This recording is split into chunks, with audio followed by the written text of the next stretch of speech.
Hey guys, and welcome back. Today we're going to do a topic that a lot of people have asked on, and so that's going to be basically like a external SSD drive.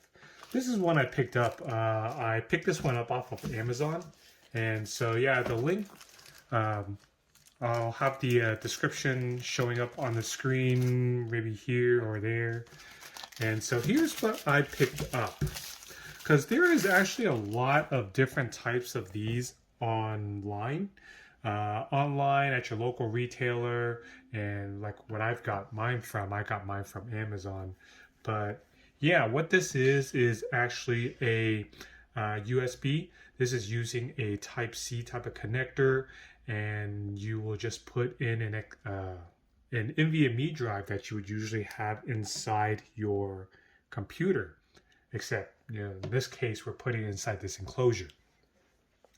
So the one I got this time is going to be made. It's an ROG Strix Arion, and so ROG is standing for Republic of Gamers. In today's video, what we're going to be needing is this enclosure, and then you will need the NVMe drive. This NVMe drive that I got, it is actually a Samsung, and so let me show you that. So if you're not familiar with hard drives, SSDs, etc., hard drives for computers, they're kind of old school. They do have their use case scenarios, but they actually have a spinning platter inside that will be what you're storing all your data on. The newer technology, we used to have like those SATA SSDs, and then these are pretty much the newest technology. They are the NVMe SSDs. You'll notice that size-wise, they're pretty much the size of like a stick of gum. So they're not too big. And so let's put this aside for now. This is pretty much what the back looks like on an NVMe drive. But the thing you will need to notice when you're buying NVMe drives are going to be these pin configurations, because there are actually two different types of pin configurations. And so, yeah, that's one thing to keep in mind. And you'll see under the sticker, we will actually have these chips right here. So we've got some the data chips, or the actual memory chips that I would assume would be these two, and then you have like your SSD controller, which would be that chip by itself. But anyways, let's get started on this. So once again, I was saying that this is the ROG SSD enclosure, and make sure that you do get the correct one for the drive that you have. So ours is the M.2 NVMe, which is the same type of SSD that we have. And so you may say, why would we want to get an enclosure like this? Why not buy like a pre-made one? Pre-made one, there are a bunch of different types. If you're wanting the ones that are the standard spinning hard drive type, then they are made, by like companies like Western Digital or Seagate.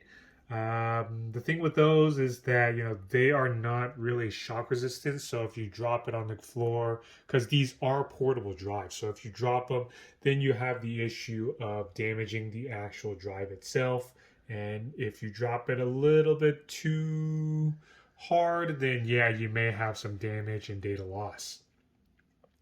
So with these right here, these being the SSDs, SSD stands for solid state. So there is no moving parts inside the actual SSD itself, as you can see right here, because it's just a little PCB board with your memory chips all soldered on the top. So there is no moving parts. So you can be kind of rough with it, because a lot of times these are, you're wanting this to be portable to carry to and from work, to and from school, etc. And so this is kind of like, the best scenario that you can use for that. So if we're looking here, we will notice that, this is coming with the pin ejector, some USB-C to USB-C. A lot of the newer computers, they they will have a USB-C port on the side of your computer. So especially with like your Macs, with your Windows computers, your PCs, that's what they will have. USB-C to USB-C is actually going to be better if you do have that connection on your computer, being that the cable is actually made to higher standards. Higher standards meaning it is able to support more power and also more speed as far as the transfer rate. You do have a USB-C to USB-A, and so USB-A is your standard USB that's usually on your computers. The downside on those is that, because of the standard itself, they may not be able to support the maximum speed that this enclosure will be able to handle. And so you will also get the enclosure, and this actually comes with a little hook that you can use to kind of put on the enclosure itself.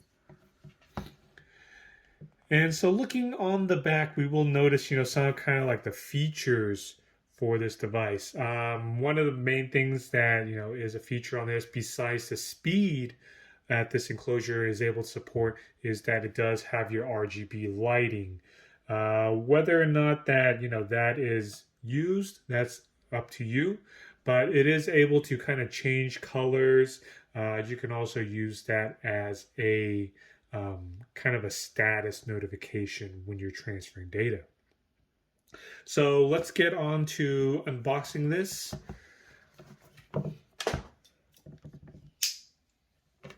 So you'll notice that we do have tape on the top, and so we'll just clip that.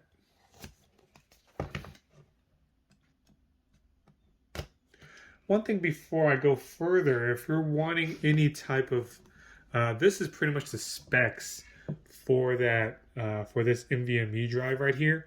You will notice that this is supporting the latest version of USB as far as the speed wise. And so when you're buying drives like this, you're not just buying it because, oh, it's got USB-C connection, because that should be the fastest. But for USB, there are many different revisions that will actually determine what type of speeds that you're getting. So you'll notice this handy grab handle that you can use to pull the drive out. And we'll just set that to the side.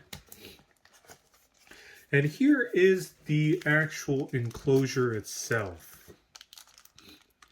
And you will notice that, yeah, it's not too big. And the reason why I chose this one is, yeah, there are a lot of enclosures out there. And yeah, most of them usually are kind of dull. It's just like a piece of rectangle. This one actually has a design. And one thing I usually look at when I'm buying these enclosures, I want these enclosures to be metal. Because usually when you buy them, they will be plastic, and plastic is not really a good conductor of heat. SSDs do get kind of warm, and so in order to have your SSD lasting as long as you really want it to, we need to get that heat dissipated. And so with the metal enclosure, you will basically have the enclosure acting as a heat sink, and that kind of gets rid of the heat, and all is good and dandy for that. So we've got the enclosure here. You will notice, in my hand, the size comparison compared to, yeah, the SSD is kind of a little bit smaller. I will say like a lot smaller. But yeah, you will be able to find different enclosures, different sizes for the enclosure that you want.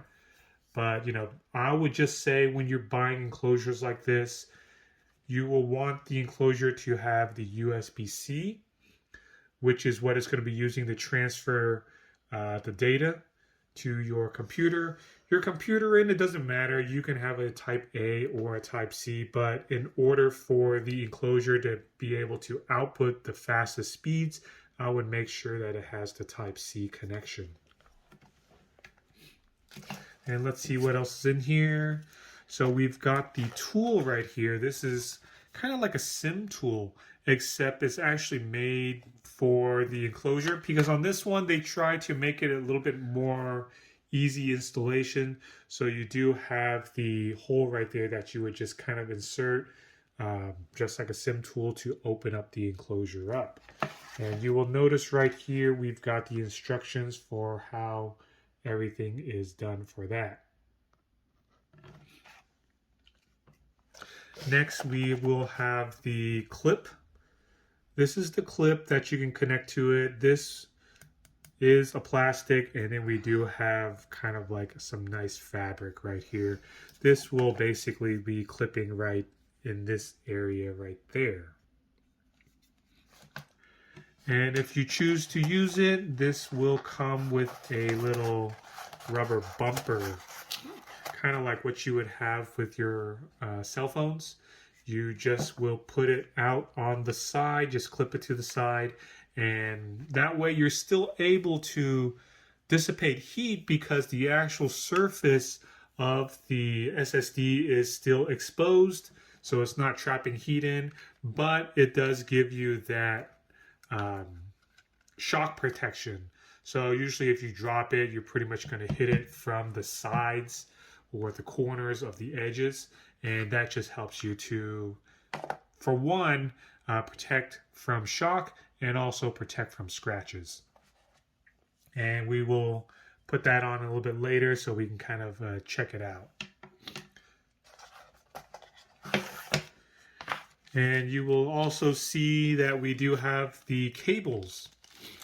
So the first set of cable that I have coming out here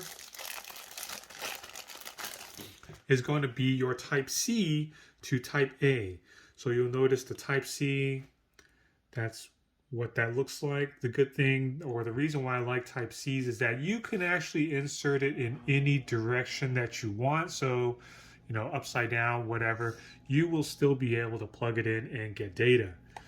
This is the Type A, and do notice, you know, the orientation of the little plastic piece right there. These will only go in one way. The problem that I really don't like about these, or the issue a pet peeve basically, is I never get this in the USB correct the first time. I will plug it in and it looks like it doesn't want to go in, so you have to pull it back out, flip it around, and plug it in the other way. So that is the Type C to Type A. Next one,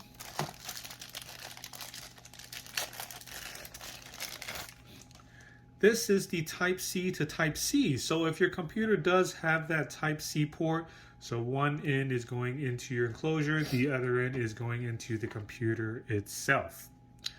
And so this is what I would recommend, and also this will give you the max speed as far as transfer rates.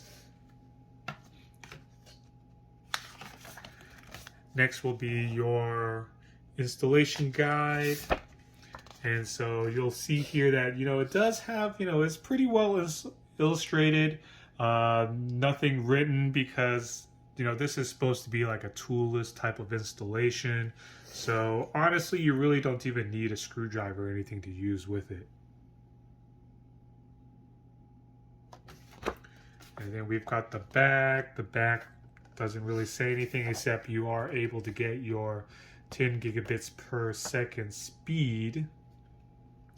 And 10 gigabits per second is going to be the max that is actually out right here. The only thing that's faster than 10 gigabits is going to be your Thunderbolt 3 and your Thunderbolt 4.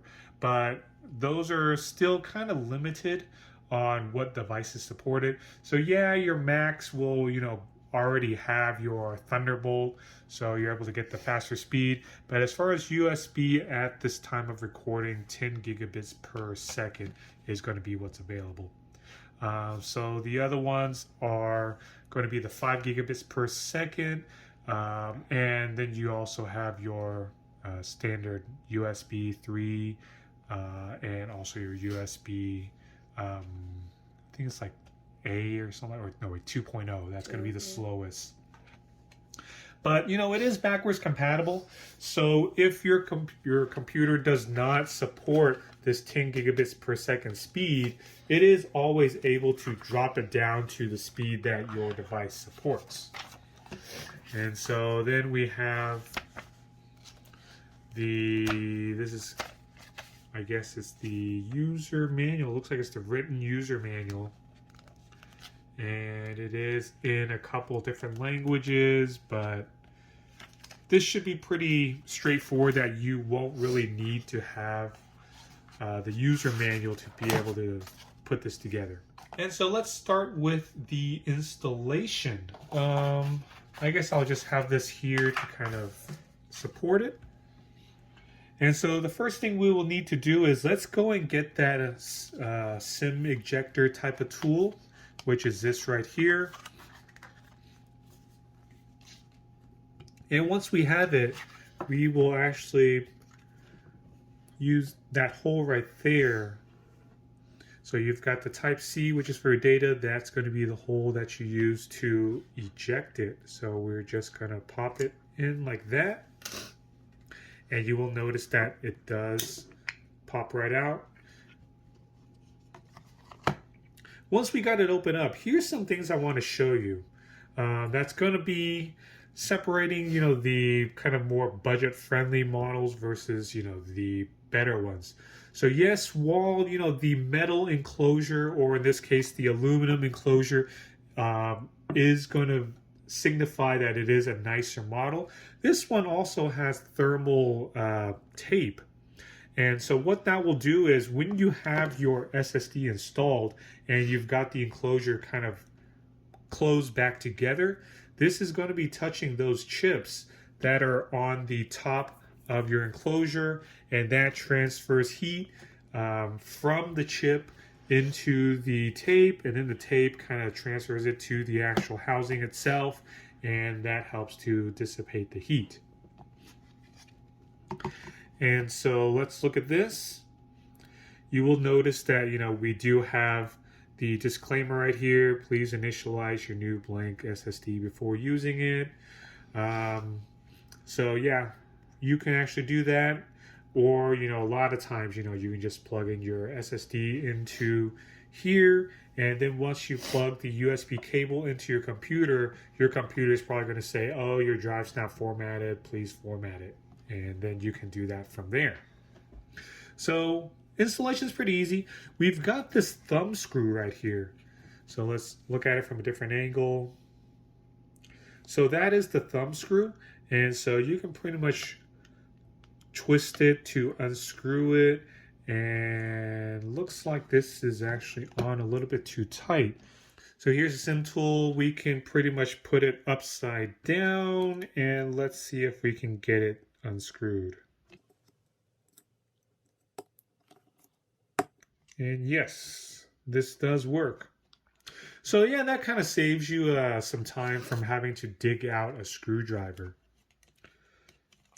So we have that thumb screw out, and this thumb screw is basically what holds the SSD in place after you have it installed. So let's put that to the side. Let's remove this paper right here. You will notice once you take that piece off, there are different holes. That's because SSDs, they do come in different sizes, different lengths. Ours is going to be the full size length right here. And so we're going to be using the last hole. And so you will notice that, look at the way that these are keyed. One part's longer, one part shorter, and that does match up to your actual, your port right there. And so we're just going to go in. This will be basically going in at an angle. So you will just do that. And notice that once you put it in, let me take that out again. Once you put that in, you see the gold contacts right there. You will basically be inserting it until they all disappear, and you hear that that was a very positive click. And notice that once you have that in, it is hanging up. We will basically push that down.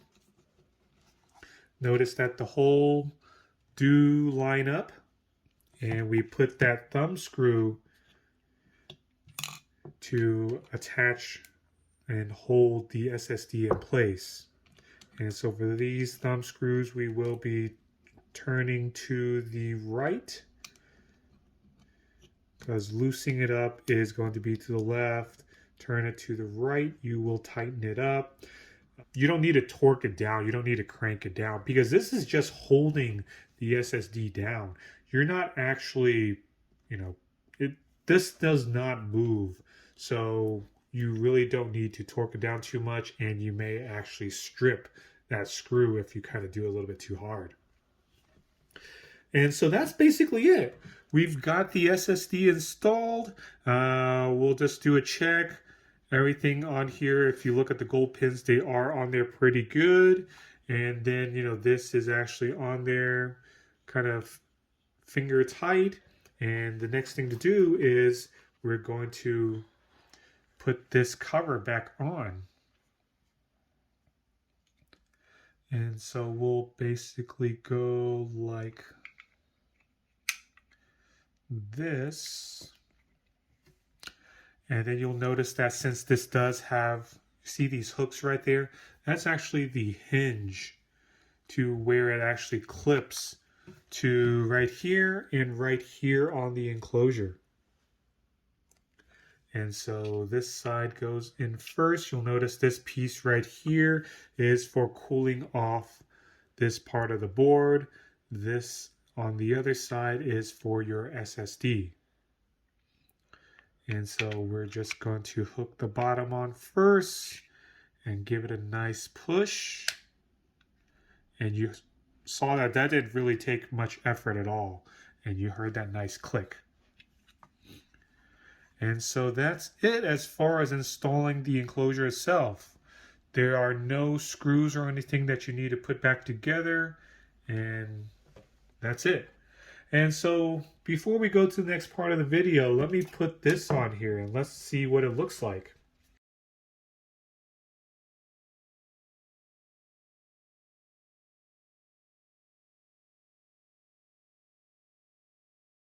It is pretty tight fitting, which you would really want it to be tight because when you drop it, you don't want that bumper kind of coming off. It looks like it does take a little bit of finessing to get this on there. And there we go. So we've got the bumper on there. This is pretty good quality because usually when you have something a little bit lesser quality, you may notice kind of like once you put it on, clip it on there, it may be kind of a little bit stretched, but it doesn't look to be the case on this one. It does have the labeling for Republic of Gamers, or ROG. And you're still able to see this RGB panel right there, and then you do have the RGB right there. And see how everything, your data port right there is exposed. And so you may notice that, with this opening right here being that large, there are some times where, like certain cases, they're actually a little bit too small. And so with this outer diameter of the USB cable, it may get in the way, which will require you to remove your cable before use, but it doesn't look like we have that issue here. And so it's actually large enough to where if you were to change out your cable with a different one, you still have a good ways to go before it's actually rubbing or hitting against the actual cover or the bumper itself. And let's put the last part on there. Let's see what it looks like. So this is the actual hook. And so it looks like we do have Velcro on here. So that will slip through here.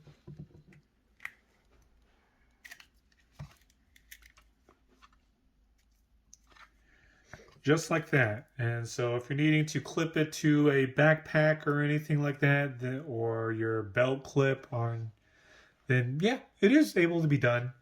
I must say that, this actual clip right here, it is kind of weak, is kind of cheap feeling. So I wouldn't use this part because if you can see me just kind of lightly pulling, and it is kind of starting to deform. So if you value your data, I would say, hey, don't use this clip because it's not metal, it's just some really thin plastic. That's the end of the unboxing and installation of this ROG enclosure. And let's go meet back next time, and we will show you kind of the setup. Or, well, it really doesn't need setup. It's just we're going to be plugging into the computer, and then it'll probably tell you to format the SSD for use, and then we can run some speed tests and see what type of actual real world speeds that this unit will get. All right, thanks guys.